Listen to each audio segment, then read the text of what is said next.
he wants to give you a new meaning all the time.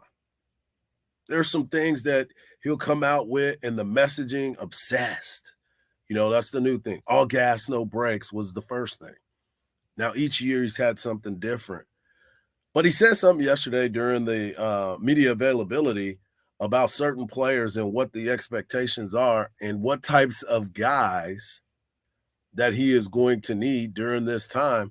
And I want you to hear what Coach Sark had to say about these types of players, what he's looking for, and you're either this or you're either that. For the first time Saturday, had a really physical practice, and again finding out about guys as they go and really what it looks like, and then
We talked about him at the very beginning of the year and how he was going to be a guy that would stand out the entire time. Now, there were some rough edges, there were some rough times just because of the amount of ability that he has, because most of the time if you're a guy that can make some plays, you're going to do everything you possibly can to go make a play. And he would be out of position every once in a while, but you don't try to slow that down. You try to teach it, you cultivate it. And what we've been able to see from him as this time has moved on is he's getting bigger, stronger, and faster. He's put the time in the weight room. And there's going to be more guys that are going to step up. And we'll hear from more from Coach Sark in just a little bit as he continued to talk about this team, how he expects to move forward. We have Joe Cook at 7:40 this morning, and he's going to be able to talk about what Sark said in his presser, because he does a great job with Inside Texas. That's my man, Joe Cook. We'll also have the head baseball coach of the Texas A&M Corpus Christi Islanders. My man Scott Malone will be joining me on the show as they come in to play Texas tonight at the Dish. We'll get you a little preview of that matchup a little bit later at 8:40. But we also going to need to make this message. There's some breaking news out of Baltimore. A major bridge collapsed in Maryland as it was being hit by a ship. And we've got a chance to watch the video. And this is from a spokesman for the Baltimore City Police Department. He said, I can confirm at 1:30 8:05 a.m. that they were notified that a partial bridge collapsed with workers possibly in the water at the Francis Scott Key Bridge. I'm sure that you've seen it on social media. I'm sure that you've seen it on the news by this time, but it is a very unfortunate situation. They said that it was confirmed that I-695 has been shut down because of the Key Bridge collapsing due to a ship strike. It is unbelievable when you sit and you get a chance to watch the video of how it all happened. The ship looked like it lost power twice, and I guess it couldn't turn away in enough time to not hit the bridge. And it is an awful, awful, awful scene because the bridge is 1.2 miles long, and it looked like the entire bridge looked like it was destroyed during that time. So he praying for the folks in Baltimore. I hope nobody was actually on that bridge because we were watching the video and there was a bunch of cars that were flying by on that bridge. But I'm just curious if they were okay. So what a rough, rough start to a Turn Up Tuesday edition of the Hard Knocks Life. But when we come back, we're going to start the conversation. I got this poll question that's out there for you. I'll give you the question when we get back. But we got gambling and we got Kim Mulkey. Come on now. What in the world is going on in sports? And Shohei Ohtani is not the only one that I'm talking about when it comes to gambling. That's right. There's more. There's more. Don't go anywhere. The Hard Knocks Life will be right back here on Sports Radio, AM 1300, The Zone.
AM 1300 The Zone with Mike Hardge. Follow Hardge on Twitter and Instagram at Hardball Hardge. Ain't no Texas Hold'em going on right now, but Beyonce is continuing to kill it on whatever platform she decides she wants to sing on, whether she's doing R&B or rapping with Jay-Z, who probably is going to be in a lot of trouble here coming up because he hangs out with Diddy. But I digress on that. But that's Beyonce with Texas Hold'em, which is, by the way, number one on the country music charts as of right now. Okay, so here's where everything gets a little bit sketchy for me. Okay, there's gambling situations that have arose in football. It has happened in basketball, and it's happening in baseball. And here's where I have a problem. But let me give you our poll question. Go over to AM 1300 The Zone on Twitter and cast your vote. Which scandal is the spiciest? Is it Shohei Ohtani doing exactly what we thought he was going to do and say, I did not bet on baseball. I did not have relations with that woman. That's it. But you sit there and you say, maybe it's Kim Mulkey. She's threatening to sue everybody because she thinks it's going to be a hit piece. We'll hear from Kim Mulkey in just a second. But the one that we did not put on there is the newest one, where Jonte Porter bet on himself. And a lot of times in our lives, we want to bet on ourselves. We believe in ourselves. We want to be the reason why we have success and why we don't. So you sit and you in your office or driving to work and you're like, I'm ready to bet on myself. I'm going to make this happen because that's who I am. And that's a great way to go about it. But as a professional athlete, you can't go out there and place bets on yourself. Now, there are some people that you would say, Floyd Mayweather Jr., he goes out there, he says, I bet blank, blank, I'm winning this match. Well, that's because he's in control of it. He can knock somebody out or he can get knocked out. I still think that's a little bit shady. But Shohei Ohtani said that I did not bet. I was being robbed from. I did not have anything to do with it. It was not to my knowledge that this was happening until my people in my circle found out. Okay, sure, Shohei. If your man was stealing that much money from you, who is watching your finances during that time? That's where I'm confused about. Because you have a lot of people that are involved and everybody has money that is at stake in this deal. From the agents, from the people that are endorsing him, the people that are looking at him, because now, he's the face of Major League Baseball. So I'm still curious to what Major League Baseball is going to do with him. But one Pete Rose, who has been banned, hadn't been in the Hall of Fame because of his gambling issues. And by the way, Major League Baseball and all sporting events are always giving you live betting. They're always encourage you to bet during the game, but they're going to put that message out there. If you have a problem, please call this number.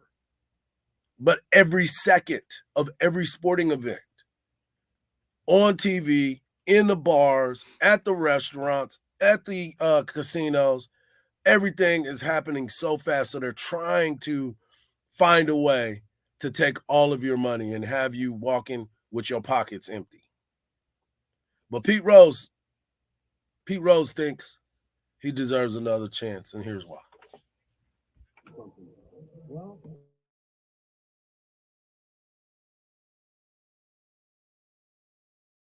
my man Pete Rose trying to get out of there. Shohei trying to show him the way. It is crazy to think. And then you have Jonte Porter, the player from the Toronto Raptors. And I know a lot of you are saying, who is Jonte Porter? Exactly. He's the brother of Michael Porter Jr. for the Denver Nuggets, the champion Denver Nuggets. But he goes out and bets on himself. Another situation where it's all good. But the negativity around the bets that he placed was kind of ridiculous. He bet on the unders for himself. Now, you would probably say, well, I mean, what's going on with that? Well, here's why. Think about this. If you're betting on the unders on everything that you do, and you bet on yourself, and you think nobody's going to notice a weird number because I just told you you're not a player that anybody really truly knows in the NBA. But here's some examples. On January the 26th, he played 4 minutes, scored 0 points, and he left with an injury. Took the unders. He played 3 minutes, scored 0 points, and left with an injury on 3/20. It's kind of crazy when you start to think about how the numbers are being developed and where did it all come from. But the funny thing about this whole thing is this guy thought nobody was going to be paying attention when you go and place an $80,000 bet on yourself. He placed $80,000 to win $1.12 million. And these are the numbers. It was a parlay. He had to be under 6 points, under 8.5 points. He had to be under 4.5 assists. He had to be under 1.5 3-pointers. He had to have under a steal and under a 3-point attempt. What? And dude just decided that I'm going to go bet on myself and make a little money up in here. You have got to be kidding me. This is where we are now with sports. Everything is a gamble. And they want us to be disciplined enough. They want you to not be able to bet because you control the outcomes of certain things. But then you have to look at the situation and be like, well, why are y'all shoving this down our throat the entire time? And it's happening. It's happening all the time. And there's probably more players that are dealing with that than anything. It is an unbelievable time in the sports world that we live in. I don't think anything's going to happen to Shohei. I think something's definitely happened to Porter, whether it's from the casino, he's got to pay all that money back, or he's going to get cut for sure, and he's going to be suspended. Like all of that is going to be happening. Don't forget, Tim Donaghy went to jail, a referee, for the same situation where he was in charge of calling fouls, and he changed the outcome of games.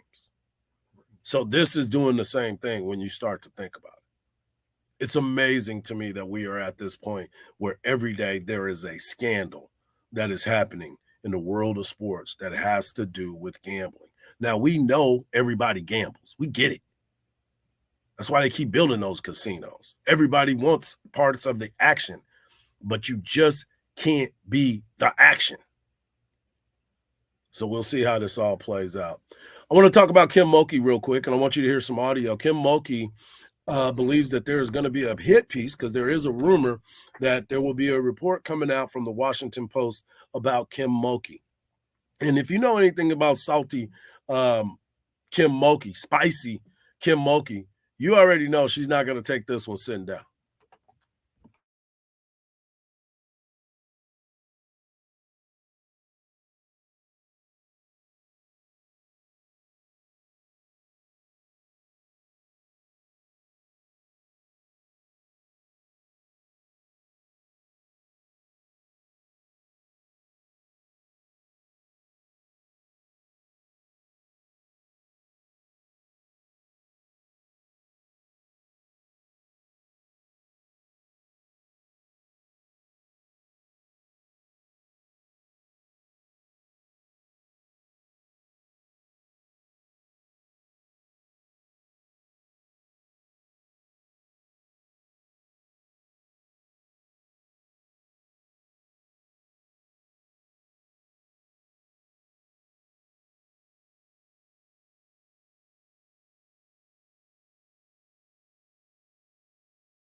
Our girl Kim Mulkey, man.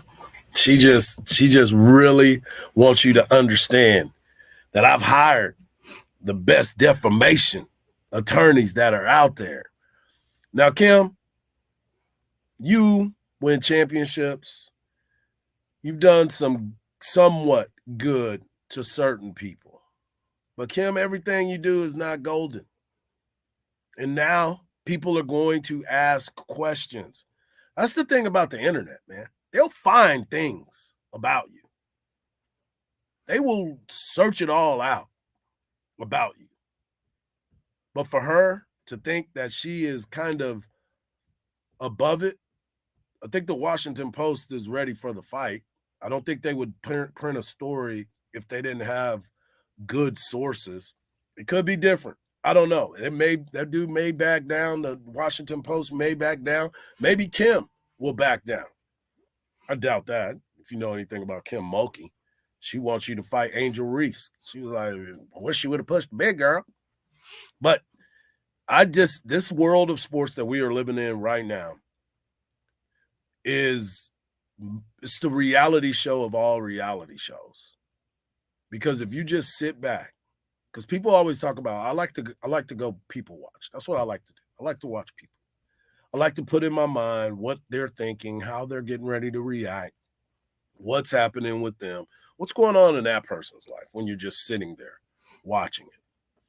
But every single day, from headline to headline, and people talk about the clickbait stuff. I don't believe in the clickbait. I'll read some stuff and just try to see what's going on. But in between all the nonsense, there's a true story that is involved within that. And I don't think people look to write stories to try to tear everybody down, because it always happens. They pump you up until you get to the top, and then they find ways to bring you back down. Be good to people and hope that they will be good to you. But at the end of it all, they're going to look for some dirt. And if you look up anywhere on anybody, you're going to find something. Doesn't matter. You could be the squeakiest clean of all clean that you think, but there's going to be something. But Kim needs to understand her reign of quote unquote terror, or at the top, or whatever you want to call it for her. Because I know a lot of people don't like Kim Mulkey. I understand that. She's got to understand also that people are looking to bring you down. And the more you stand in that corner and start swinging, the harder they're going to continue to try to come at you, because they want to discredit everything that you've done throughout your career, because you're not nice to people. Somebody that is nice is our man Joe Cook of Inside Texas. He will be joining us here in just a moment to talk about this Texas football team, recap the basketball season, and also talk a little bit about this Texas baseball team that found a way to win the series against the Baylor Bears. And there are some guys that came out of that pen that are now starting that have done a really, really good job. It's the Hard Knocks Life right here on Sports Radio, AM 1300 The Zone, and my man Joe Cook of Inside Texas is coming up next.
and spend management system designed to help you spend less money so you can make more. No, Most but I corporate probably credit cards offer points. no, but I can hear So us those talking points about. spend real money in Yeah, your so we pocket. don't want that. Plus, you control who spends what with each vendor. And Ramp software collects and verifies receipts automatically, which means you'll stop wasteful spending and close your books in hours instead of days. Businesses that use Ramp add up to 5% to their bottom line the first year. If you're a decision maker, adding Ramp could be one of the best decisions you've ever made. And So now what? get $250 when you join Ramp. Just go to ramp.com/sports. Ramp.com/sports. Don't do it now. We'll just do it later. Oh yeah, I don't have time. You call Joe? I'm about to call him. Okay. It's all He's good. ready. He's ready. No, I'm saying no. I'm just saying he's ready to go, so he'll be able to We answer. have the best online reviews on the planet. Sell me your car. And see, this is the part. Are they going to be able to hear him? So what you're going to need to do is mute me. Same time as last time. Yeah, and turn it up on the board. Gotcha. Yeah. Turn the speakers up. Turn him up. Yeah, he's up. No, okay. He's up. This But I'm saying so it'll be heard over. So while I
Welcome back to a Turned Up Tuesday edition of the Hard Knocks Life right here on Sports Radio AM 1300 The Zone. And as you know, at this time every Tuesday, we are joined by Joe Cook of Inside Texas. You can follow him at Joseph Cook 89 on Twitter. Joe, how you doing, buddy?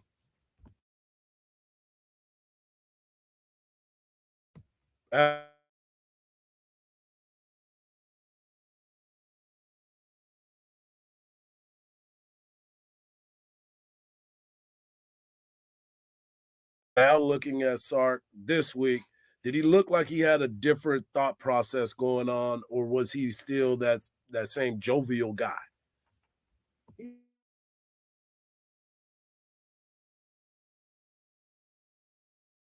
About very one of the best coach speak anecdotes, but still an effective one, being a thermostat instead of a thermometer. Yep. Setting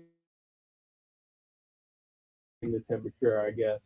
And what that kind of indicated to me was that, maybe it wasn't a bad practice or something like that, but you got to be able to bring the energy. And I don't think he said he's usually pretty honest when they say Texas has a bad practice. He didn't go that far. But at the same time, 4 practices in, there's a lot of newcomers. Some of these guys are just kind of doing this type of thing for the first time in their college lives, and it can get tough. And so I think he wanted to make sure that the team continues to bring the energy that's necessary on a practice by practice basis. But he still seems pretty content, even just watching in the 20 minutes or so we get to watch practice. And again, it's just usually routes on air. But there were times last year when he would be the one being the authoritarian, the one whose voice you could hear over everybody else's. I haven't heard him be that forceful as much over the past 2 practices that we've been able to see portions of. Some of the assistant coaches seem to be taking that task, but Sark's been pretty encouraging and appears to be very encouraged by all the stuff that he sees from his offense and a little bit of defense that he watches too. So let me ask you this. We sit here and we're looking at this season as it approaches. Obviously, we got some time. That's not the season, but you start to look at this team and you're seeing all of the new faces. And as I said, Sark is pretty giddy about what he's been able to see thus far from these guys. But you also have those new transfers that have come in. And I know he had mentioned Trey Moore and what Trey Moore brings every single day, and Andrew Makuba. But is there anybody else like the tight end position or even the defensive line position that some of those transfers are making that impact? I think you got to look at receiver. When you look across the top of the depth chart at the receiver position, you see the transfers. Matthew Golden, Isaiah Bond, those are guys who have been either 1 or 2 at their respective receiver positions over the past couple practices. And it's kind of interesting, it's among skill position players, or at least in that observation period, the top tends to stay the same. Bond, Cook, Golden, Gunnar Helm at tight end, Baxter and Blue at running back. They seem to be at the top all the time. And then behind them, it doesn't seem like there's any particular order. Sometimes Juan Davis will be the second tight end. Sometimes Amari Niblack will be the second tight end. So there's still some, and I think that mostly comes from spring being a time for individual development. You're not looking so much at an opponent in 4 or 5 days or anything like that. Major moves on the depth chart aren't going to be made, across the board. Maybe a couple will, but I think those transfer wide receivers who I think there was a notion that they were seen as a luxury. Steve Sarkisian almost saw them as a necessity, considering what was leaving that room, both for the NFL and via the transfer portal. And the guys that he's brought in, Golden and Vaughn, have performed pretty darn well and maintained their position at the top of the depth chart so far. We're talking to Joe Cook of Inside Texas. You can follow him on Twitter at JosephCook89. Let's transition over to the Diamond. Texas baseball lost game 1 of the weekend series against Baylor, but then came back and got strong pitching performances, a complete game by Ace Boogie Whitehead, somebody that I thought should have been getting innings a long time ago.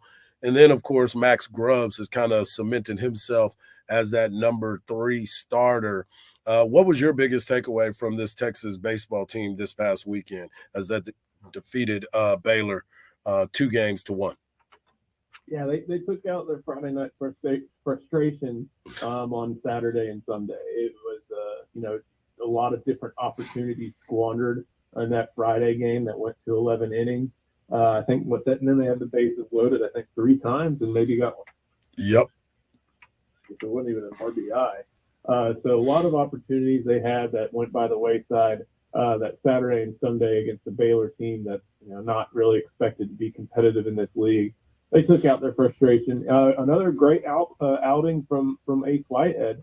Someone who had two-way ability, was thought to maybe be a contender last year for the outfield, became, I guess, like a lefty specialist, maybe 1 inning, 2-batter type guy last year. But now he's started to work his stuff to where he's someone who can go for, 9 innings and go against some Big 12 competition.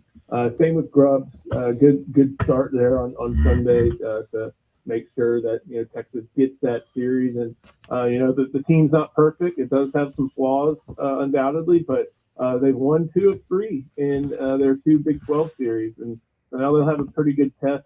Kansas State is on an upswing talent-wise. It'll be in Manhattan. K-State's ranked, and so Texas wants to continue to stay in this Big 12 race like they are with the 4-2 record with 2 series wins. They'll probably have to, they cannot get swept for sure, and they would prefer to get 2 of 3 up in Manhattan this upcoming weekend, Thursday through Saturday, with them coming back right after that game so they can celebrate Easter in Austin. Yeah, it's kind of wild when you start to think about it, because you start looking at this Texas baseball team. The conversation was about the pitching staff, and then you look up and Texas has one of the top-ranked pitching staffs in the country when you're looking at ERA after all of that. And a lot of that has to do with what Ace Whitehead has been able to do the last 2 times out, going 7 innings in 2 appearances. And then, of course, you have Max Grubbs. Tonight, they play Texas A&M Corpus Christi to round out that 10-game homestand. What do you expect to see tonight? This is always a team that can, maybe jump up and get you. Corpus Christi and Texas have played a ton over the past, ever since I've been covering baseball, just as a typical midweek team. But this is a game where they can't drop it.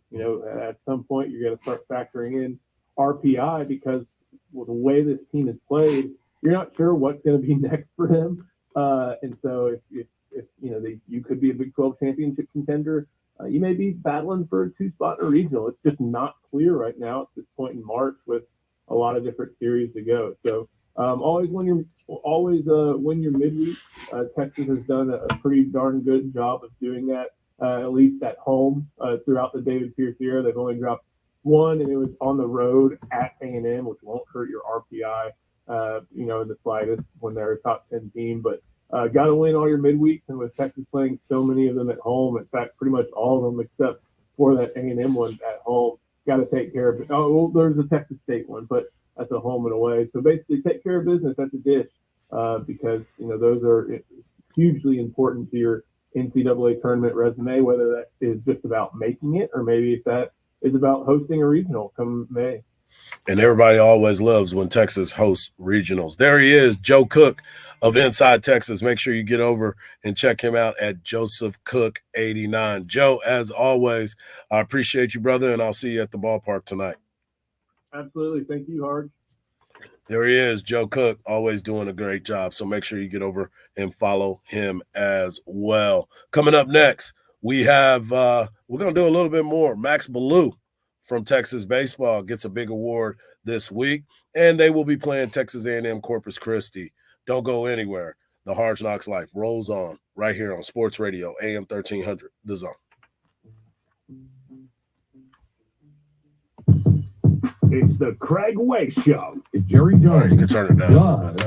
cares Appreciate you. as much about Yeah, no his problem. game as he says, try to make some moves that might at least appeal to them a little more than a lot of moves you make. In other words, like a real personnel person, real general manager.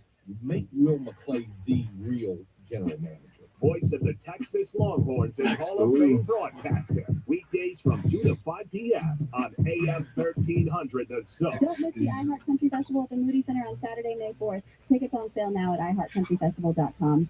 Minor slowdowns continue on Pleasant Valley, right around Lake Shore. We have an accident, about a 5-minute delay.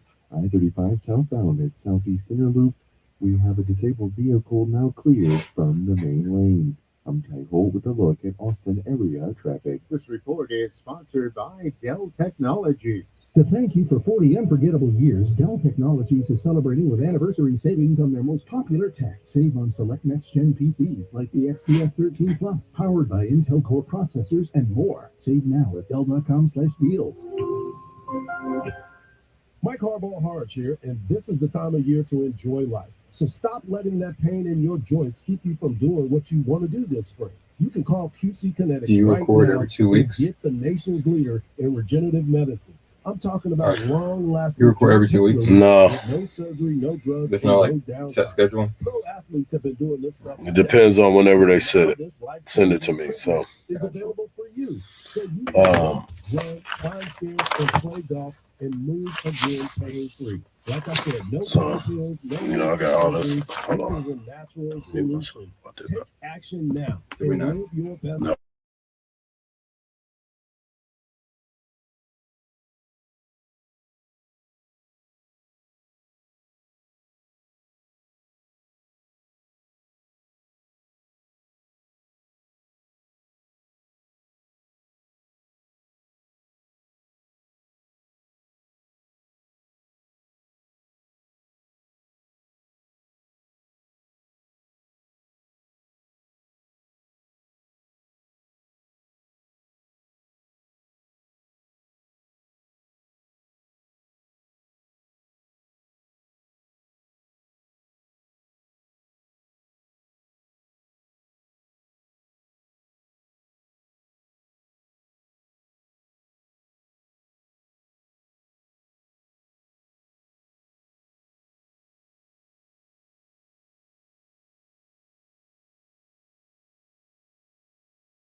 Zone.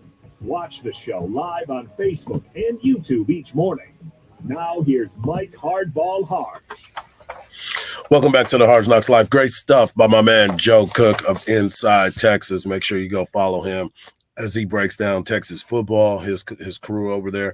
And he also does basketball and baseball as well. So make sure you follow him. Speaking of Texas baseball, we got a big matchup tonight against Texas A&M Corpus Christi.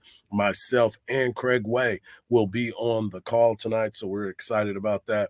We'll also have Scott Malone, the head coach of the Islanders, on the show with me at 8:40. You don't want to miss that as he previews his trip to Austin, Texas. But I want to give a special shout out to our man Max Blue, the right fielder of the Texas Longhorns, as he's been named Big 12 Conference Player of the Week by the league office. Let me just say, my man had an unbelievable week. He tied the program record by hitting 3 home runs in Sunday's series finale against Baylor, the 8th Longhorn to hit 3 home runs in a game. Baloo hit solo shot in the 1st and 4th and then launched a grand slam in the 8th, one of them over the center field batter's eye. For the week, he batted .500 with a double, 4 home runs during the week, and 10 RBI. Baloo finished without striking out during the week and notched his 3rd outfield assist. This is the 2nd time he won the award, as he was the co-player of the week on the 11th of March after they beat as they beat Texas Tech. As I said, this will close out the 10-game homestand as they host Texas A&M Corpus Christi tonight at 6:30 at UFCU Disch-Falk Field. And one of my things about Max Baloo is this kid just goes about his business. He works hard. He looks like he's no nonsense. And a lot of players have been calling him Mad Max, and some of the fans have been calling him Mad Max because he plays with that aggressive style and no nonsense. I mean, his face is just not dealing with anything that doesn't have to do with baseball. So he's fun to watch. I got a chance to watch those guys take batting practice. I try to get over there on days that I'm doing the game. I try to get over there early enough that I could watch the batting practice so I could kind of gauge on what the feeling is at the plate, what they're working on, how things look. And that way I could try to bring you a good broadcast, as I know you expect that, especially when you're working with the legendary voice of the Texas Longhorns, my man Craig Way. Make sure you listen to Craig Way from 2 to 5 today. He'll be at the ballpark today, so you'll hear him from the ballpark. It's a lot of fun out there getting a chance to watch the game. So if you hadn't been to a Texas baseball game, midweek is always really good. The fans have been showing out, so make sure you get out there because I'm telling you, you don't want to miss it. Opening day for Major League Baseball is 2 days away, and opening days from the Round Rock Express will be 3 days away. Baseball season is here. Don't be surprised if you hear me talking to a lot of baseball folks, having a lot of baseball people on the show, because it is that time of year. But we still have NFL, we still have Texas football, and of course, we still have the Texas women as they continue to get to the Sweet 16 and hopefully get to the Final Four in the national championship. When we come back, I will tell you who the Texas Longhorns women will play and the game time and the channel, because they are having a lot of fun in the women's bracket. There's some brackets that are being busted all across there, but one bracket that's not is the ones that have the Texas Longhorns in it. Don't go anywhere. The Hard Knocks Life will continue in a moment right here on Sports Radio, AM 1300, The Zone.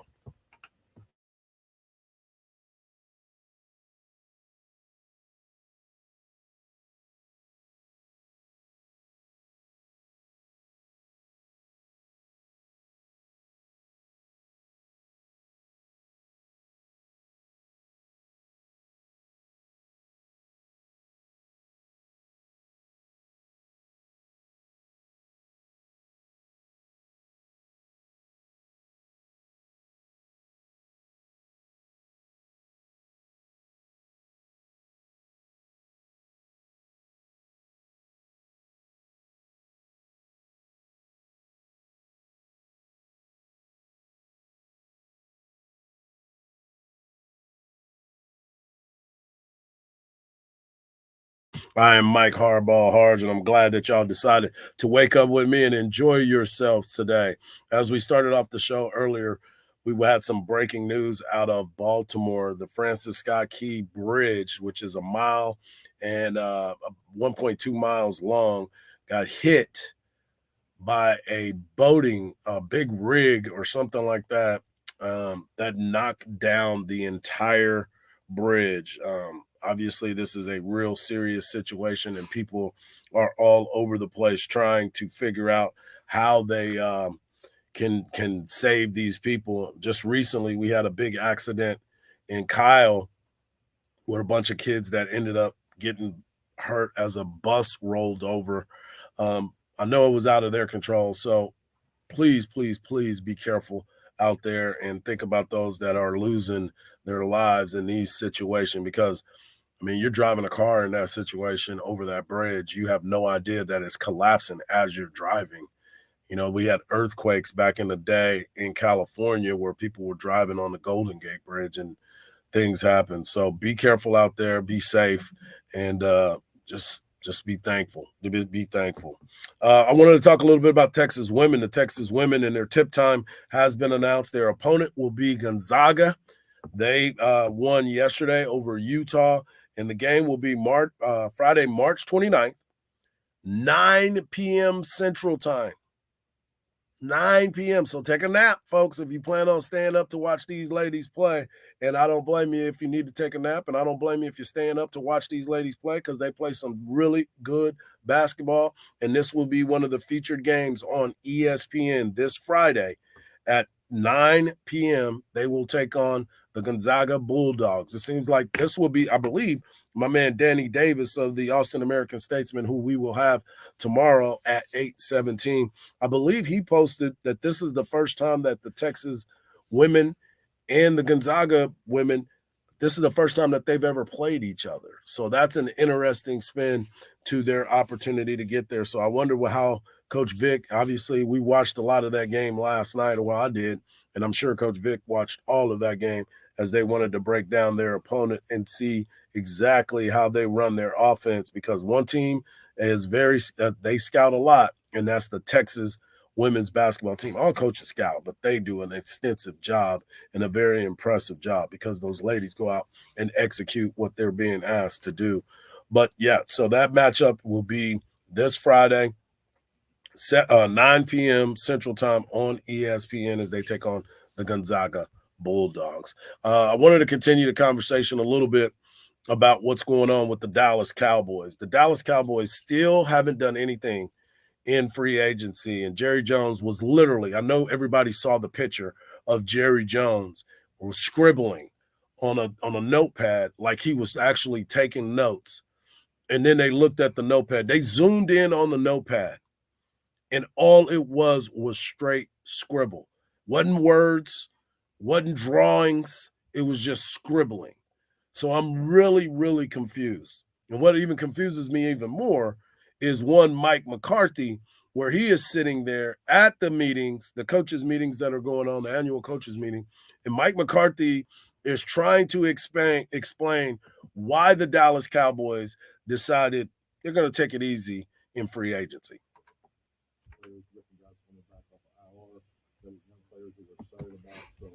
We are definitely improving.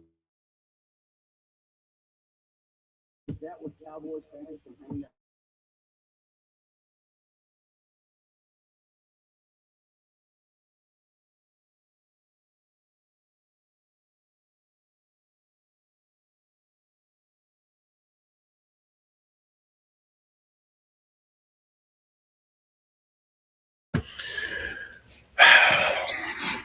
I understand you got great confidence in your roster. I totally do. I get it, man. I'm still confused about everything about the Dallas Cowboys. I had a meeting yesterday, and I sat and I talked with former Dallas Cowboy George Teague. He was in town, and he hit me up, so I met with him, and we were talking. And I said, what is it about this team that they can't get right? He's like, well, they kind of who they are. And I was like, I understand who they are. They're a team that achieves during the regular season, but never finds a way to achieve in the postseason. I told him about our conversation with Goose Goslin and how Goose believes that Mike Zimmer is going to hold this team accountable, and this team is going to be a little bit different on defense. He said that is 100% true, and he loved the move for that. So it is one of those situations where the Cowboys continue to hold tight. They're not making any of these moves. And then one of the moves that we expected them to make and is still trying to figure out is what are they going to do with Stephon Gilmore?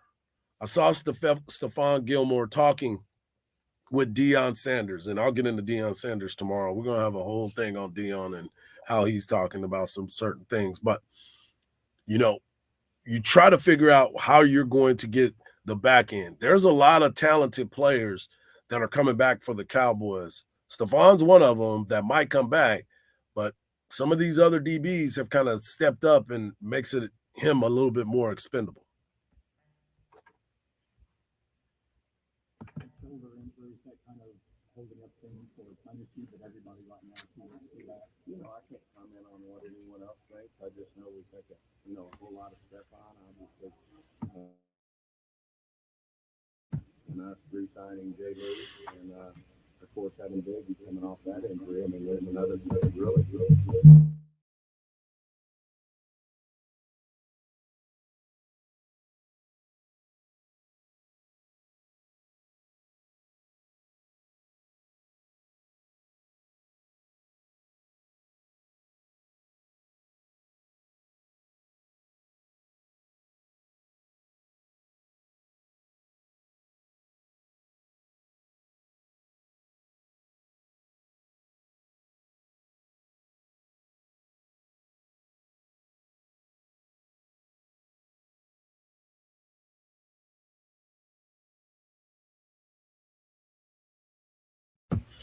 So basically, he's trying to decide what he's going to do. And then he tried to tap into another conversation, and he kind of stopped himself because he was like, well, I just really hope him the best because, Cowboys, if they try to bring him back, where is he going to fit in?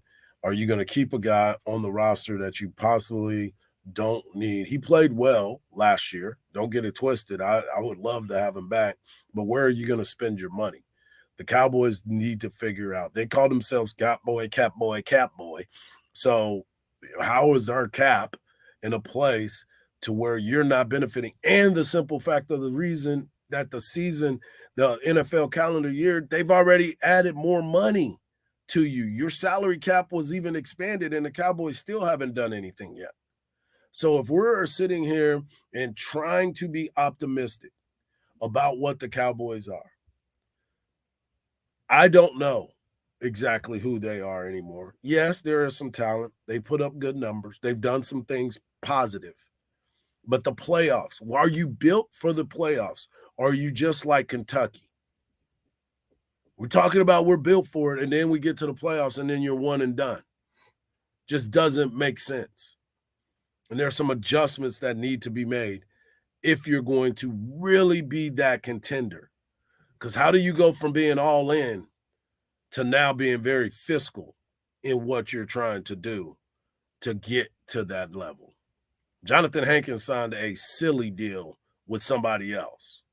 So that obviously meant you didn't want him in the first place because the financial obligation for another team was not near anything that you couldn't do for that.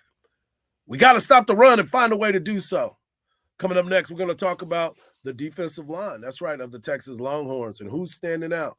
Alfred Collins had another good day, folks. Is he coming to the party? I hope so. Right here on the Hard Knocks Life on Sports Radio, AM 1300, The Zone.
Facebook, and YouTube each morning.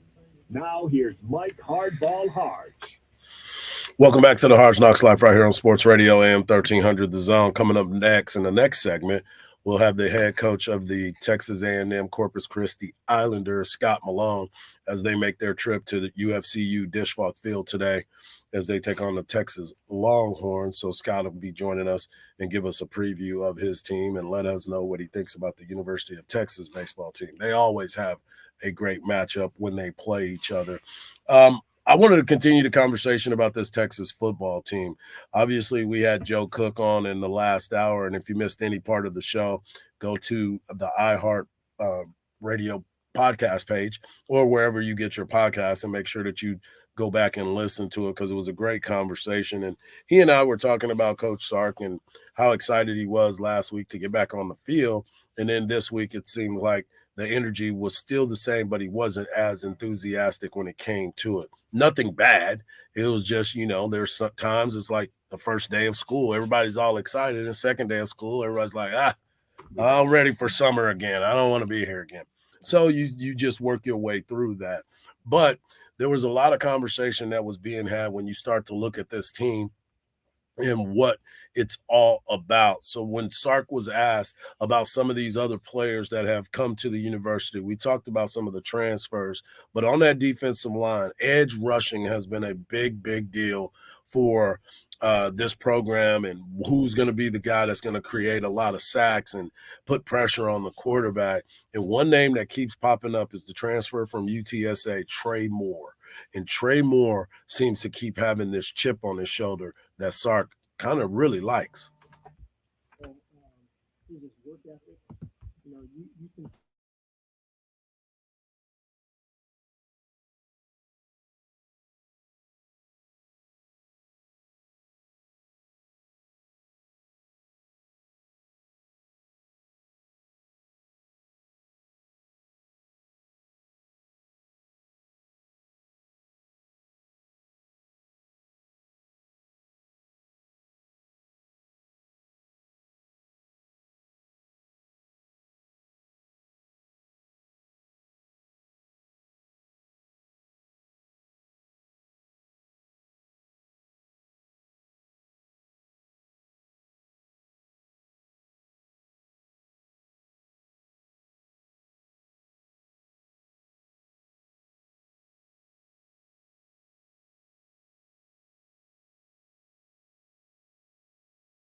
And those are the types of leaders that you need here at the University of Texas. We talked about this a while back and how Coach Sark continues to elevate this program. He's going out and getting quality players to be not only quality players, but quality people.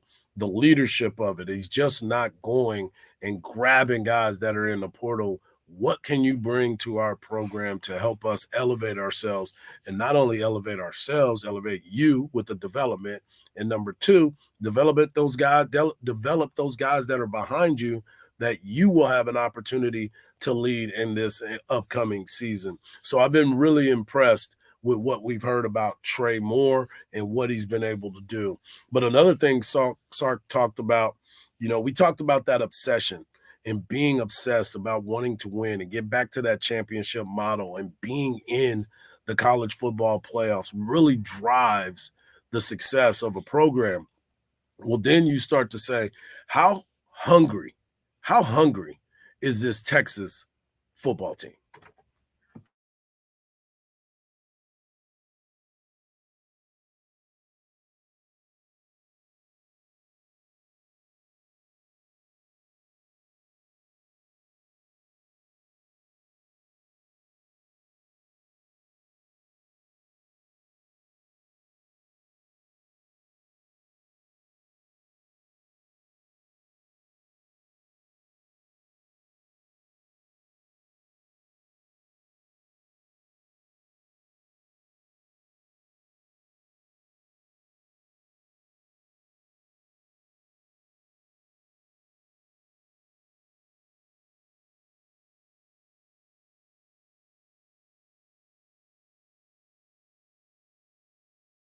And that's what the leadership is. You got to find guys that are ready to get after it. You got to find guys that are here for each other. They really want to find that togetherness and that development part of it, to where it's like, hey, man, we got to get this thing popping and we got to get it happening ASAP. Because there are so many times that you will come into a program where nobody is at that place. Nobody is in that room to be able to lead, because it's all about self. I think those guys that are still here, like a Jade Barron, all those guys in the secondary, Gilbo, these guys understand what it's about because they tasted it. It was the important part about it. You look at David Benda, his elevation at the linebacker position and being able to do it. Vernon Broughton and Alfred Collins, guys that we expected a lot from the very beginning, but some guys develop at their own pace. Perfect example, Tavondre Sweat. We kept thinking he was going to be that guy. He's coming to the party. He's coming to the party. Well, it took him a little bit. Now he's got a potential being a first 2-day draft pick in the NFL draft after winning Defensive Player of the Year in the Big 12. So there's a ton of opportunity that is sitting there. There's a ton of guys that you continue to look at and you say, what is going to be your impact? You have to find a way to be impactful when you start to make these types of moves. And so for Coach Sark, he's been able to do all of this, but the main position that everybody wants to talk about, and my man Anwar Richardson of Orange Bloods, he said, I got to give the obligatory asking the question about Quinn, but of course the Quinn, and it had to be about Arch. What's going on with them?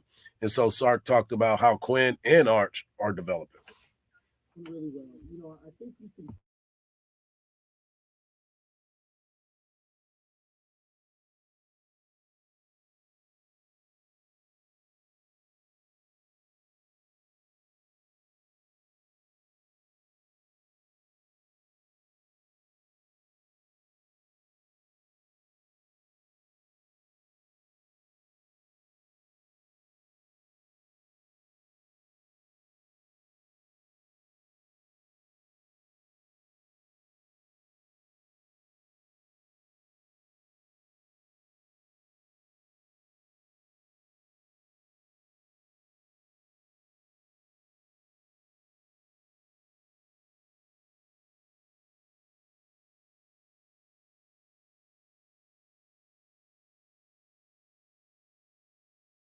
And those are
thinking about what's going on the back end.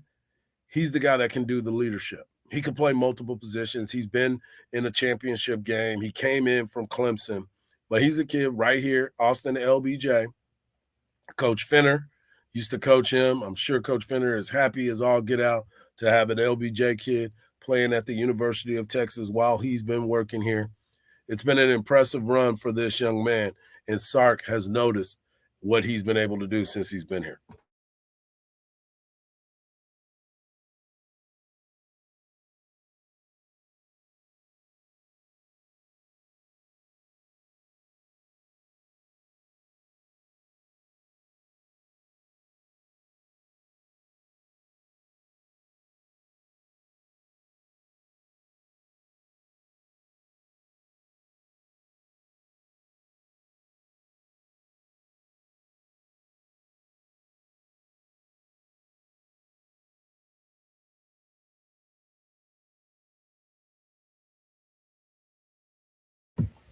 He's been that guy.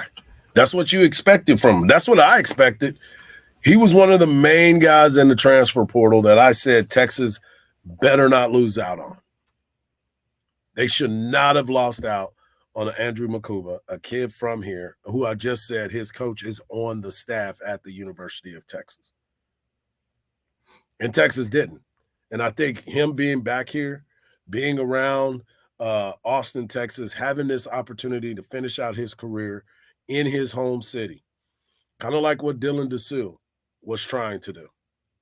When Dylan was able to get on the 40 acres, because originally he was going on the 40 acres, he wanted to play football.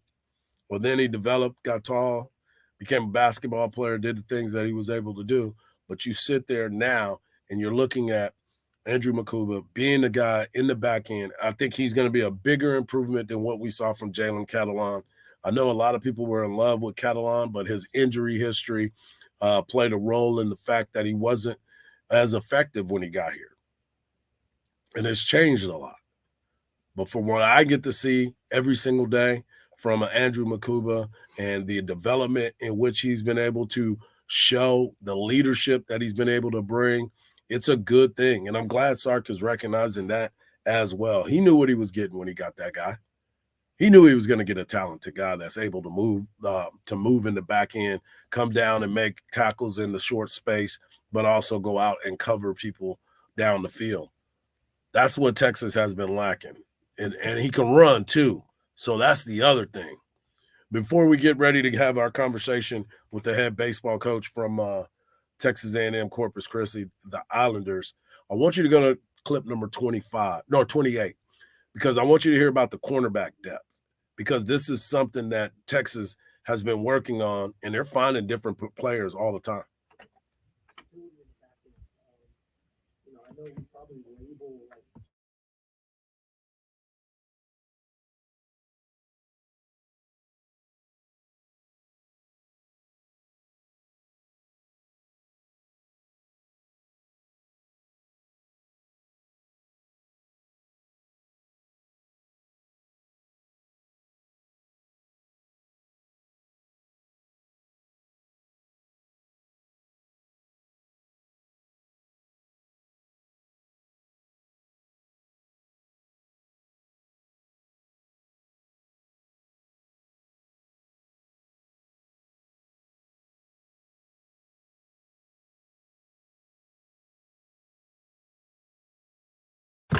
Exciting times on the 40 acres. Depth is so important.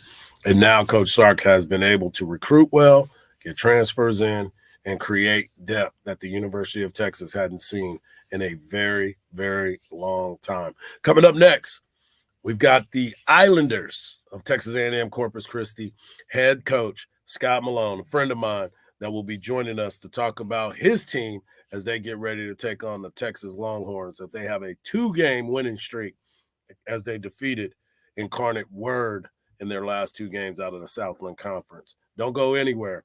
The Hard Knocks Life. We'll have a baseball conversation right here on Sports Radio, AM 1300, The Zone.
Zone. Watch the show live on Facebook and YouTube each morning.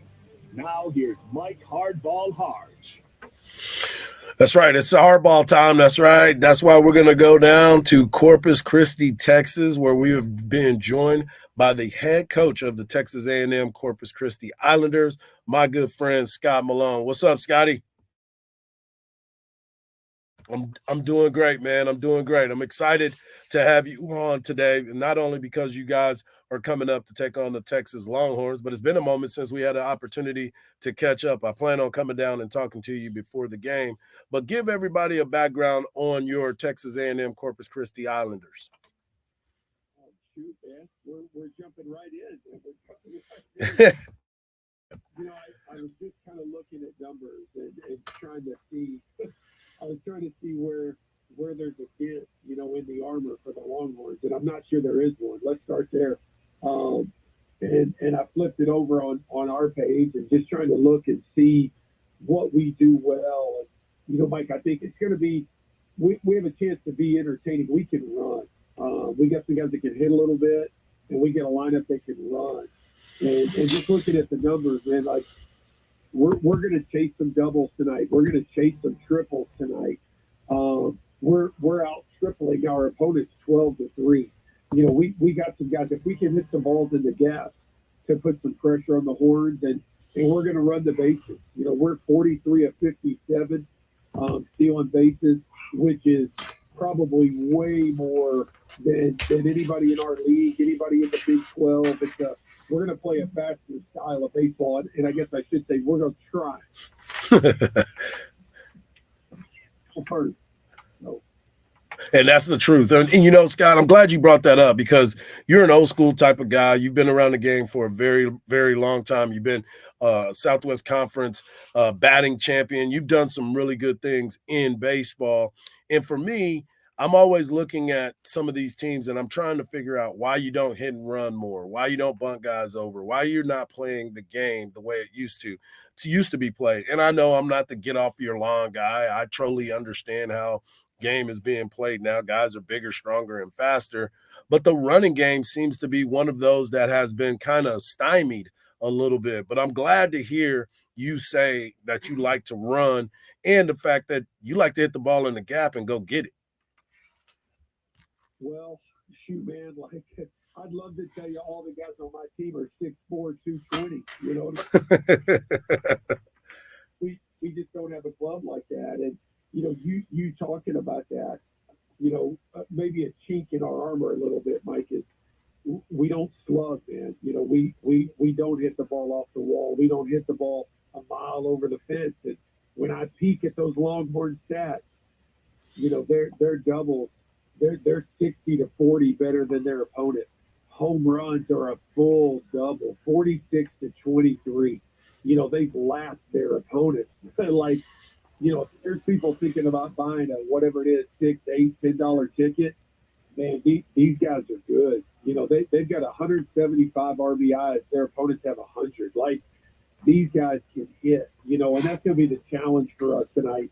You know, obviously my top 5 or 6 arms, all those guys are going to pitch on the weekend in a conference series for me. So we're rolling in with some good guys. Don't get me wrong, talented kids, but you're going to see, you know, the second group. You're going to see 6 through 10, 7 through 11. That next level guy that, you know, that as an Islander is, man, I'm ready to go. I'm waiting. Okay, boy, well, you're going to get the Horns tonight, you know. So it'll be a fun Tuesday night at Ditch Talk. I can tell you that. It'll be fun. Yeah, we always enjoy this matchup because it's another opportunity for some guys to come in and get their opportunity to play here at the Dish. But also you get to learn a lot about your squad. And you were talking about the pitchers. You're going to go with Jack Hill tonight, 1-1 with an 8.31 ERA.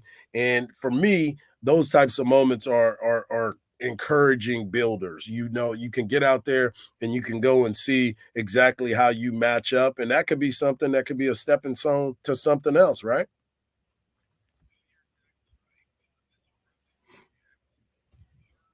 I'll call it an opener, third chance to open for us. And he's been good in the spot. Obviously, I think he would tell you, I would tell you, he's a good weekend piece for us. You know, he came in on Saturday in a game we won, and through the last 50 innings, it did give up a run, gave up one hit, and just kept the team off balance. I don't need him to do that tonight. I'd probably take one good inning. You know, can we go put a 0 up and kind of hold the Longhorns down for a couple of innings? And man, if we can just get to the middle and feel like we got a chance tonight. But yeah, you know, you'll see Jack throw probably one inning for us tonight, maybe two. But you're going to see 7, 8 guys out of our bullpen, and you know it's a little bit of smoke and mirrors, and don't take No, I know what you mean. 7 or 8 different guys at them and not let Texas get comfortable, if that makes sense. It makes 100% sense, and I've seen it happen before. We're talking to the head baseball coach of the Texas A&M Corpus Christi Islanders. They will be taking on the Texas Longhorns tonight at UFCU Disch-Falk Field, 6:30 first pitch, 6:15 pregame with myself and Craig Way on the call. So, Scott, you know, I've been following this team for quite some time. You've been there for a really, really long time. And one of the biggest questions that I wanted to ask you about is the transfer portal. You know, there's always some guys that are looking for a place to play, and they may not be able to get into a school like Texas or A&M for that matter, but they can go to a place like Texas A&M Corpus Christi, get a chance to play in a solid league in the Southland Conference, and get coached up a little bit by a guy like yourself. How does that play into a school like Texas A&M Corpus Christi? You know, I'm a little unique, and don't get me wrong, 2 of our better players are out of the transfer portal. Our leadoff hitter tonight, Isaac Webb, he's easily our most talented position player. He came to us from Arkansas, and our best arm in the bullpen. If we keep the game close, you know, you'll see our closer, Maddox Thornton. He came to us from Grand Canyon. But, you know, Mike, those guys weren't random finds. They weren't something we just stumbled into. My staff knew both those guys from junior college. It had a relationship with both those guys. So we tread a little softer, a little lighter in the transfer portal. Just, you know, if you're not shopping at that tier 1 level, you know, LSU pulling NC State best hitter, you know, the Paul Steed kid. Yep. That left Air Force and went to LSU. If you're not shopping in tier 1, sometimes I feel like it can be a little bit of a garage sale, Mike. You know, like, and and every now and then you stumble into something you think's okay, and lots of times you go buy something, put it in your garage, and it just sits in your garage. Like, so, you know, sometimes the transfer portal is people get rid of their stuff that they thought they needed that they didn't need. So you got to be careful shopping in there, if that makes sense a little bit. Yeah, it makes 100% sense. I mean, we've seen it happen at other universities where it's like, well, he wasn't a fit. All he did was want to get some money. So, Scott, I want to thank you for joining us today, man. I want to wish you guys luck, and I will see you at the ballpark. Safe travels, buddy.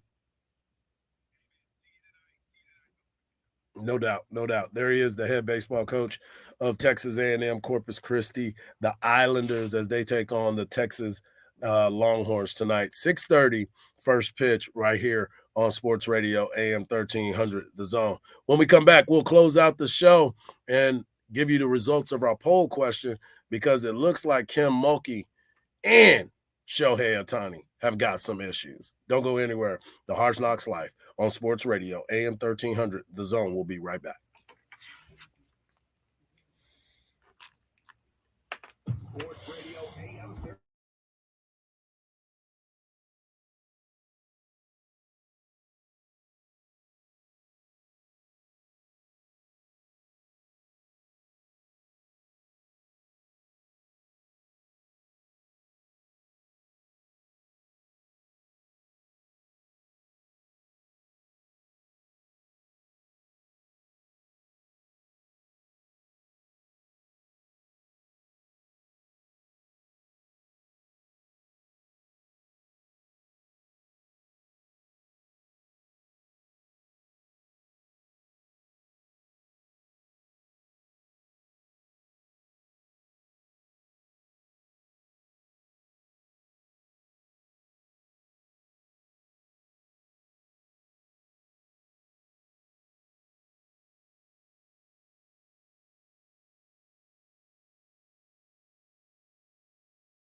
You know, this song, let it play. Let it play. As a former Amarillo dealer, I played in Amarillo one season. Matter of fact, the head coach, Scott Malone, played in Abilene. So we played against each other in the Texas-Louisiana League. And his team won the championship. Mine did not that year. I was there. But yeah, this song always plays Amarillo by morning because I'll be there. Let me keep this thing going. What a great show today. We had a lot of conversation about Texas football. Coach Sark met with the media yesterday, and it was a good meeting with the media. A lot of great information and sound bites. If you missed any of the show, get over to the AM 1300 thezone.com and look up the podcast page or wherever you get your podcast, whether it's on iHeart, Apple, Spotify, wherever you get all of your podcasts. Make sure you look for the Hard Knocks Life. Make sure you like, subscribe, leave a message, and let us know what you think of the show as we continue to get better every single day. That's all we can do. We can't live in the past. We got to keep it moving. But I also wanted to point this out because the Dallas Cowboys are still trying to figure out what they're going to do with the free agent market. It's still, you heard Stephen Jones talk about there's still free agents that are out there.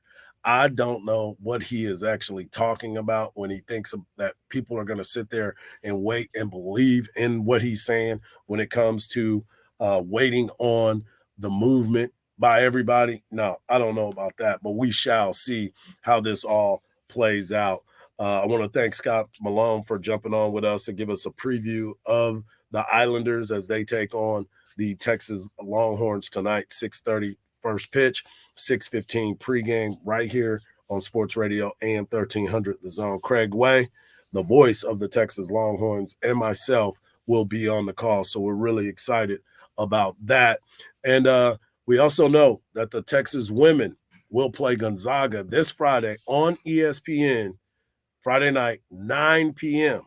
So make sure you get your rest, get your coffee, get your Red Bulls, get whatever you need to keep yourself awake, because if you're not going out there, out west, then you definitely want to make sure that you're up supporting this team as they're trying to make that run to the final Elite Eight and then the Final Four. It's exciting times on the 40 acres. Texas men, they're done for the rest of the year. A lot of excitement around the team. What's the expectation? As we talked about last week when the tournament was getting ready to start, the transfer portal has been open. That's right. The transfer portal has been open. So there's a lot of movement that can possibly be happening sooner than later. I want to thank my man Khalil as he's continuing to learn how to run this board. And I appreciate y'all's patience because he's a young man trying to find his way in this business. Prayers out for those people in Baltimore as that bridge has collapsed. Francis Scott Key Bridge collapsed halfway across. It's 1.5 miles long, 1.2 miles long. So I'm praying that everybody's going to be okay. It doesn't look like it's going to be that easy. Make sure you tune in tomorrow. We're going to have a lot of conversation about Deion Sanders. We're going to talk more about the brackets as the tournaments are getting closer. And guess what, folks? Opening day is just 2 days away. And the Rangers and the Astros start their quest to try to get another championship. Tune in tomorrow to the Hard Knocks Life. And I want to thank everybody for tuning in this morning. And just remember this. Don't believe everything you see, because even salt looks like sugar. Peace.